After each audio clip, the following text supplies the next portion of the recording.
નમસ્કાર. ગુજરાતમાં સ્થાનિક સ્વરાજની ચૂંટણીના પડઘમ વાગી રહ્યા છે. ટૂંક સમયમાં તે સ્થાનિક સ્વરાજની ચૂંટણી યોજાવાની છે. આમ આદમી પાર્ટી સતત સંઘર્ષ કરતી આજે મજબૂતીથી ગુજરાતની અંદર એક મહત્વની અને એક વિકલ્પ તરીકે ઉભરી આવી છે.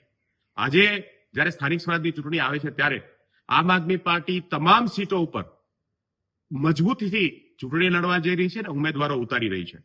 આમ આદમી પાર્ટીની ઉમેદવારોની જે પ્રક્રિયા છે, સિલેક્શન પ્રક્રિયા છે, એ આગામી 10 તારીખથી શરૂ થવા જઈ રહી છે.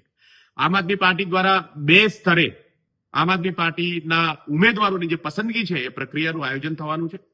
પહેલા જિલ્લા અને લોકસભા સ્તર ઉપર આગામી 10 તારીખથી લઈ અને 15 તારીખ સુધીની અંદર અલગ અલગ જિલ્લાઓમાં અલગ અલગ લોકસભાની અંદર આમ આદમી પાર્ટીની સ્ક્રુટિની કમિટી જે છે એ બેસશે અને તમામ જે દાવેદારો છે જેમણે આમ આદમી પાર્ટીમાં ઉમેદવારી કરવા ઉત્સુક છે એ તમામ દાવેદારોને મળશે. સાથે સંગઠનના સાથીઓને મળશે. સેન્સ પ્રક્રિયા જે છે એ કરવામાં આવશે અને ત્યારબાદ પ્રદેશ સ્તરે જે પ્રદેશ ચૂંટણી કમિટી છે એ તારીખ 16મી થી લઈ અને 18મી સુધી પ્રદેશ સ્તર ઉપર આ તમામ જે ઉમેદવારો છે, દાવેદારો છે, એની સ્ક્રુટિની કરશે અને આ તમામ નામો જે છે એ આમ આદમી પાર્ટીની સર્વોચ્ચ જે સમિતિ છે પીએસસી એમને મોકલી આપવામાં આવશે.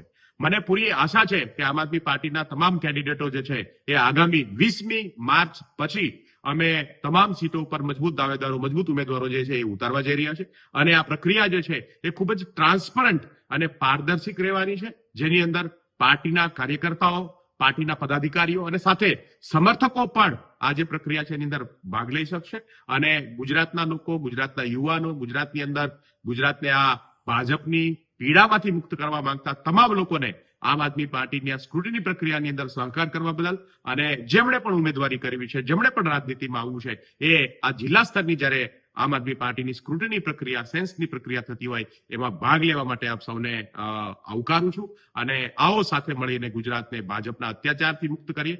આવો ગુજરાતને સાચા અર્થમાં વિકસિત બનાવીએ, સાચા અર્થમાં ગુજરાતનો વિકાસ કરીએ.